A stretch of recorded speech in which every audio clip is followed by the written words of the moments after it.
গোপাল মাঝে মাঝে রসের কথা বলতে গিয়ে বেফাঁস কথা বলে ফেলত।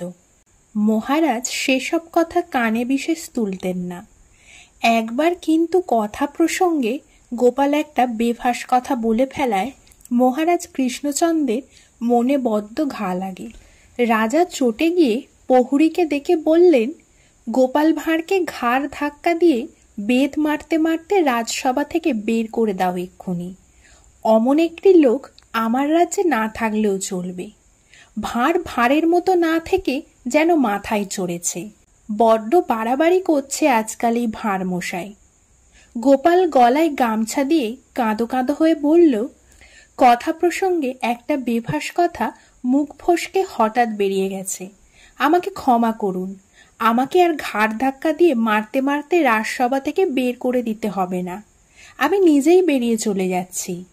তাছাড়া দূর যখন করে দিলেন, আপনার রাজ্য ছেড়ে 7 দিনের মধ্যেই আমি চলে যাব। তবে এই বয়সে মারলে আমি আর বাঁচব না মহারাজ। এবারের মতো আমাকে ক্ষমা করুন।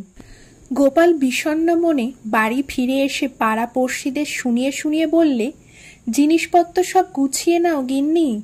আমরা 7 দিনের মধ্যে এ রাজ্য ছেড়ে চলে যাব। জমি বাড়ির আসবাবপত্রের খদ্দের ঠিক করতে চললুম আমি। তুমি তো সব গুছিয়ে টুছিয়ে নাও। দেরি করলে মহারাজ রাগ করবেন। আমাদের চলে যেতে হুকুম হয়েছে।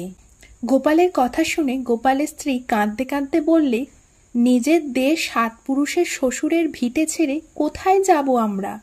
তুমি যেতে পারো, আমি যাব না।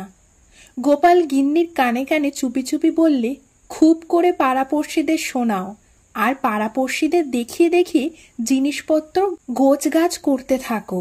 ভয় নেই, সত্য সত্যই আমরা অন্য কোথাও যাব না।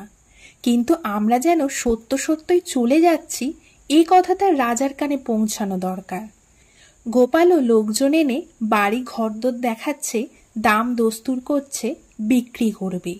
3-4 দিন পরে মহারাজ কৃষ্ণচন্দ্র লোকমুখে জানতে পারলেন যে গোপালের মনের দুঃখে তার বসতবাড়ি বিক্রি করে স্ত্রী পুত্রের হাত ধরে অন্য রাজ্যে আজকালের মধ্যেই চলে যাবে।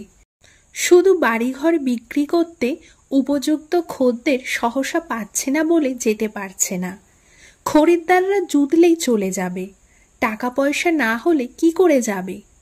মহারাজ কৃষ্ণচন্দ্র খবর পেয়ে মনে মনে অস্বস্তি বোধ করলেন। অনেক ভেবেচিন্তে কয়েকজন বন্ধুসহ তিনি নিজেই গোপালের বাড়িতে বিকালে এলেন। গোপাল আর গোপালের স্ত্রী মহারাজ কৃষ্ণচন্দ্রকে আসতে দেখে যেন যার পরনায় বিস্মিত হল। দুজনে মহারাজকে ভূমিষ্ঠ হয়ে প্রণাম করলে। রাজা গোপালকে বললেন, গোপাল, তুমি নাকি এ রাজ্য ছেড়ে চলে যাচ্ছ? কবে যাচ্ছ? কোথায় যাচ্ছ? জানতে পারি কি? গোপাল উদাস মুখে বললেন, ঠিক শুনেছেন মহারাজ। আপনি আমার অন্নদাতা প্রভু। আপনি যখন আমার প্রতি বিরূপ, তখন আমার এ রাজ্যে থেকে লাভ কি? আমি আগামীকালই সপরিবারে আপনার রাজ্য ত্যাগ করে চলে যাচ্ছি। আপনি আমার ওপর রাগ করবেন না মহারাজ। যেতে দেরি হলো বলে, এর জন্যই ক্ষমা চাইছি। মহারাজ কৃষ্ণচন্দ্র বিষাদগ্রস্ত হয়ে বললেন, যাবে যখন ঠিকই করে ফেলেছ, তখন আর কি হবে বলে? গোপাল, আমার যে কি হয়েছে বলতে পারছি না। তোমাকে তাড়াতেও পারছি না, আবার কাছেও ডাকতে পারছি না, যেন ভূতে পেয়েছে। রাজা কৃষ্ণচন্দ্রের কথা শুনে গোপাল মুচকি হেসে বললে, প্রেমে পড়লে এমন অবস্থা হয় হুজুর? আপনি যে আমার প্রেমে পড়েছেন।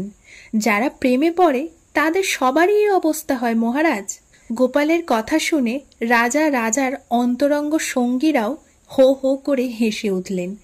বলা বাহুল্য, রাজা কৃষ্ণচন্দ্রের আদেশে গোপালের আর রাজ্য ত্যাগ করা সম্ভব হলো না, কারণ মহারাজ গোপালকে সত্যি ভালোবাসার মতো ভালোবাসতেন।